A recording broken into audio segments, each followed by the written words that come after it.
I followed my wife into his work. She was healing from a neurotoxin poisoning. The science, the mysticism, the testimonials, there were a lot of compelling things that grabbed my attention.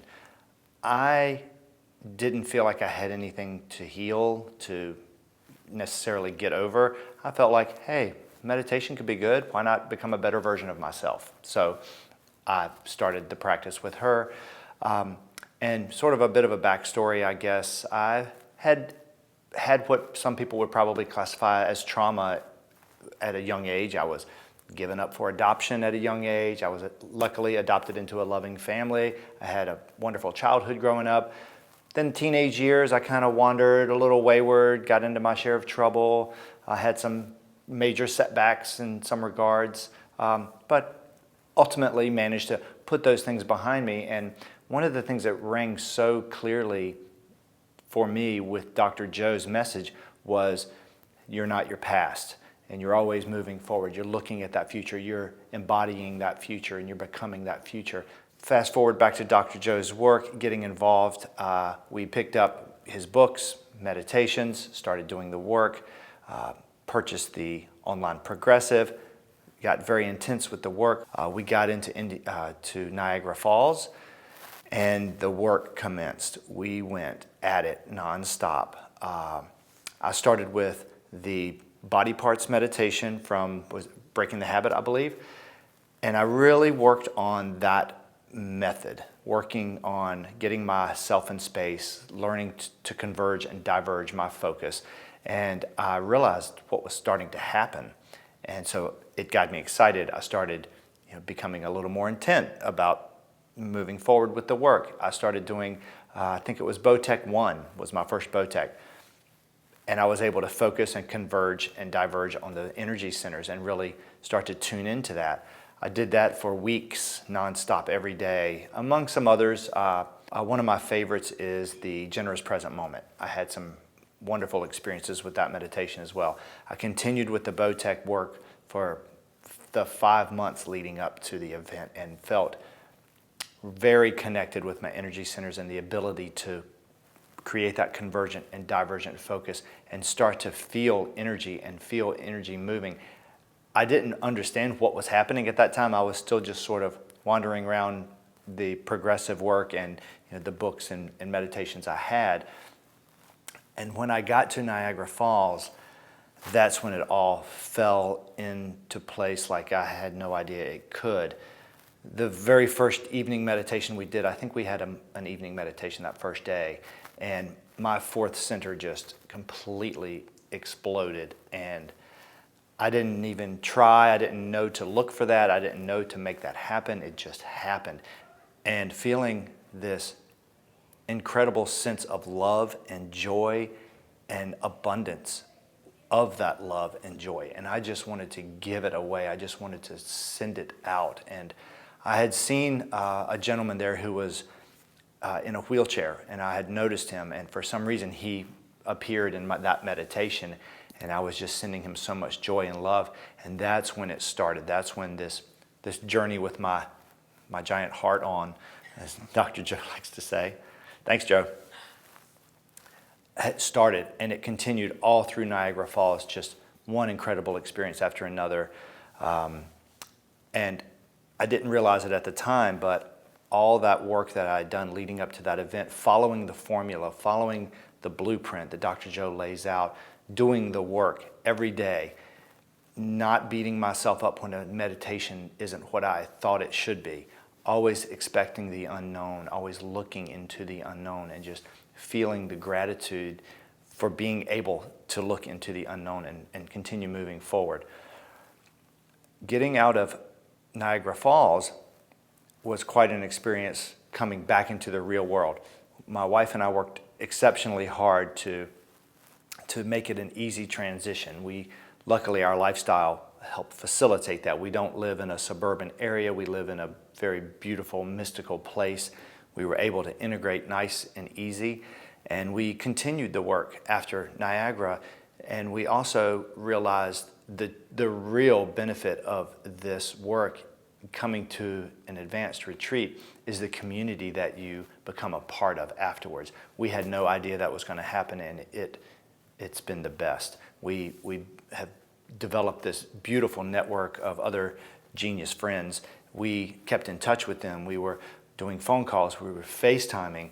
We would go to the Cohill International that we became a part of. We went to a reunion weekend with them, and the energy there is just a little taste of what you would get at a week-long.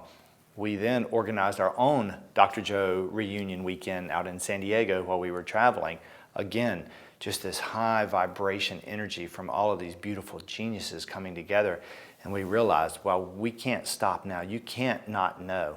Now that you've seen it, you can't go back.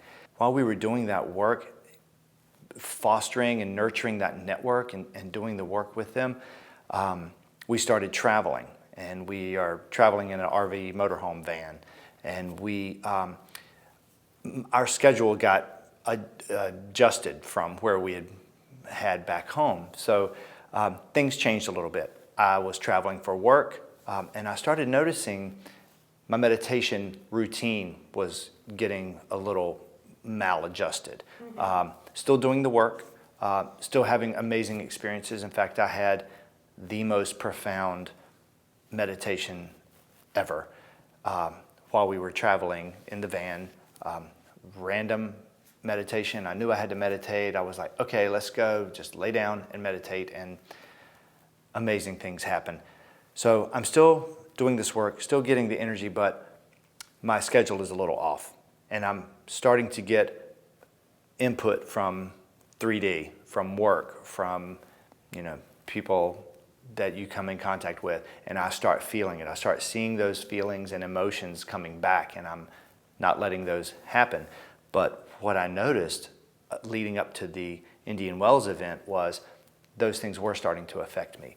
And I felt like maybe I had gotten behind the power curve a little bit with my work, and I wasn't able to stay on top of it the way I should or something. And I felt like it could affect me at Indian Wells, but I was not letting that thought into my consciousness. I would not let it happen.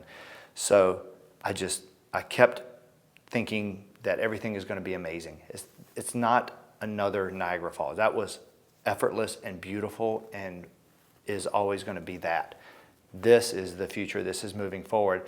And I just kept my intent on the beauty that I would experience coming to this event in Indian Wells. I get here, the first couple days were a little bit of a struggle for me. I sat through, was it Wednesday morning, I think, the Botec 8. I struggled the entire time. And I would not let doubt come in my mind. I just kept saying, this is the work. You just got to keep doing the work. Do not stop doing the work. We went into the day and no time meditation.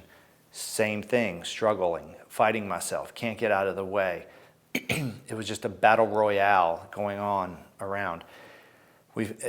Towards the end of the meditation, after the break, people came back, and something happened.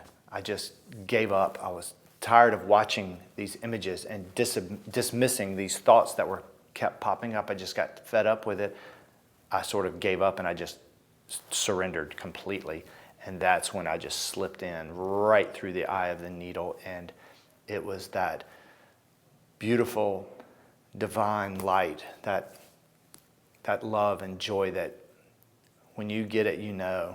And there is no not knowing after that point. And I finally found it again. And it wasn't through telling myself I had to get there, telling myself I had to do this or that. It was because I just let go and relaxed and surrendered to the process. And I know that's when it happens. And for whatever reasons, I had struggles. That doesn't matter. That's in the past. That's part of the work. It's getting beyond that. It's getting beyond myself so that I can continue moving into my future. And having that experience here helped contrast the difference between all the work I had done leading up to Niagara last fall and then the work that I did leading up to Indian Wells this winter, and seeing the blueprint of each of those workups to the events. I can see the differences, and I see the difference in the outcome of my experience here. Now, I had an amazing walking meditation this morning. It was absolutely beautiful. My heart was wide open the entire time. So I've had amazing experiences here. It just took me a couple of days, a couple of meditations of getting out of my own way for that to come back again.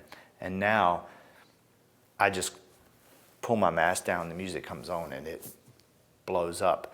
And that's where I like to be. That's what I've worked for, and that's where I will be staying.